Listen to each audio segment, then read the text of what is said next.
Hello, my name is Cameron Zadigan and you're watching another television review on Cam's Camera Talk. Today the show is Arrow, Season 4, Episode 2. Spoilers ahead. So something that I'm going to talk about before the show actually started was the intro. It's slightly different, but Oliver now refers to himself as the Green Arrow. So he's no longer the Hood, he's no longer the Arrow, he is in fact actually, as we know him, the comic book character of the Green Arrow. This episode opens out and it's a fight scene, and it shows the four in Arrow's team squaring off against the ghosts of Hive.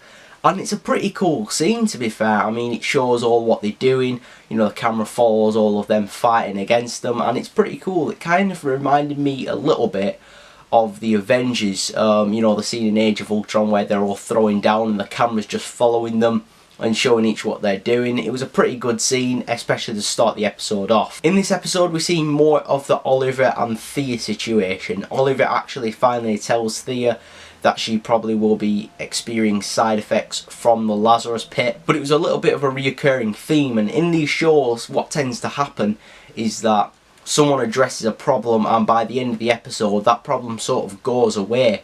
But at the end of the episode, this problem hasn't gone away at all. I mean, Thea's still aggressive, she's still angry. So obviously this is going to be something that plays out in the duration of Season 2.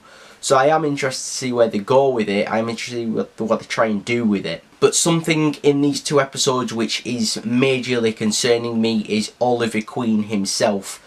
He just seems way too soft for me. In the first 3 seasons we see him taking on guys, he's torturing people, he's beating people up.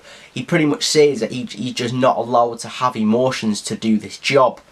He's now just thrown that all out of the window. He's got emotions, he's packing Felicity lunches, getting her flowers, he's telling Thea to ease up when she's trying to find out information. It's just not the character that I'm used to seeing. It's not the character what I started to watch the show for, and that's a little bit worrying.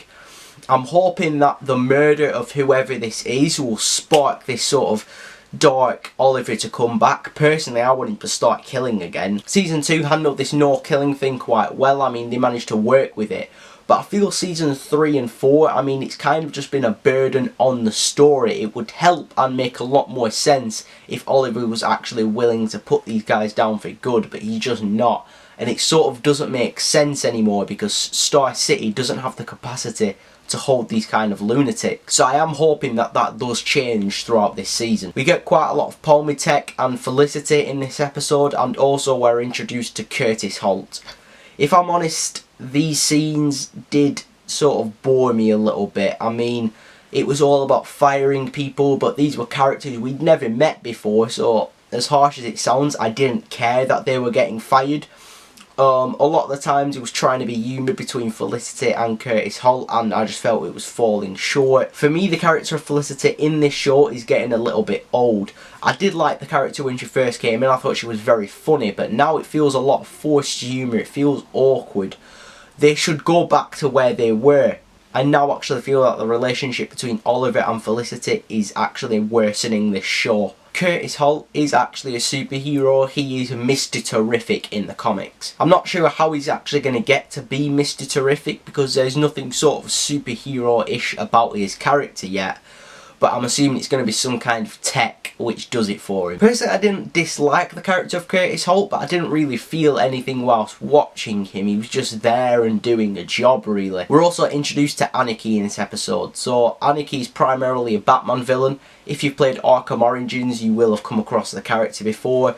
He's just kind of there to cause a little bit of problems for everyone. In this episode, the character of Anarchy wasn't how I know him to be, but they've probably just changed the character around to suit the show a little bit more. Another thing I didn't really understand in this episode was when Anarchy was taking on Oliver and Thea. Bear in mind that Oliver has taken on a Miracuru'd up Deathstroke, and he's also taken on Ra's al Ghul. Yet he's taken out by this kind of skinny guy who's not really shown to have any martial arts background apart from working for a few crime lords. It didn't really make sense. We see a little bit more of Damien Dark in this episode. I mean, he's a little bit of a neat freak. He doesn't like to be touched. He doesn't like swearing.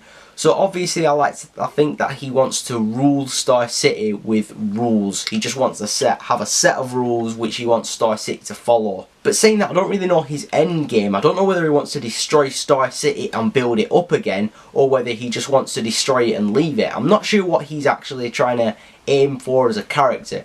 I'm assuming we're going to find out in later episodes though. So the big reveal in this episode was that Laurel finds out about the Lazarus Pit. So now she wants to take her sister Sarah, who died in season 3. So Sarah was the first Black Canary, the good one. So you can see now Arrow and Flash are trying to tie in with Legends of Tomorrow, which is going to be happening. So obviously they're going to revive Sarah, but it looks like she's going to be active in the episodes of Arrow. At the same time, I think that's a good and a bad idea, because I do like the character of Sarah Lance. I thought she was a very good Black Canary. But at the same time, I'm already feeling that Oliver's team at the minute is overcrowded. So adding another one into that is just going to make the show feel disjointed. If I'm honest, that's really all I've got to talk about here. I mean, personally, I felt this was a really slow episode. I mean, it bored me quite a lot, but it is setting up. You can tell that it wasn't trying to be a full-out action, thriller episode. You can tell it was just sort of paving the way to set up the rest of the season. But the issue with this was the Flash's season 2 episode 2 was a build-up episode. That was to set up the rest of season 2, and that was brilliant. Arrow's season 4 episode 2 was just so slow. I am starting to get a little bit worried about the show and the direction it's going, and I think they need to sharpen things up and do it soonish.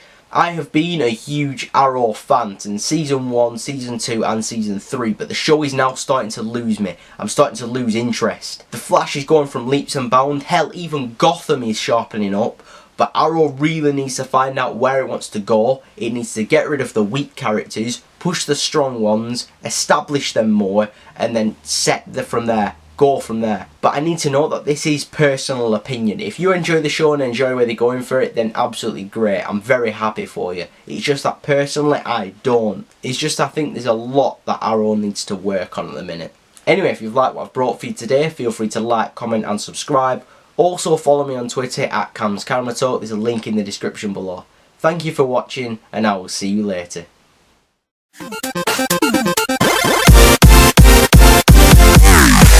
It should be completely empty. It should be a ghost town. Why would anyone live there anymore? I know I'd move. That'd be the first thing I'd do.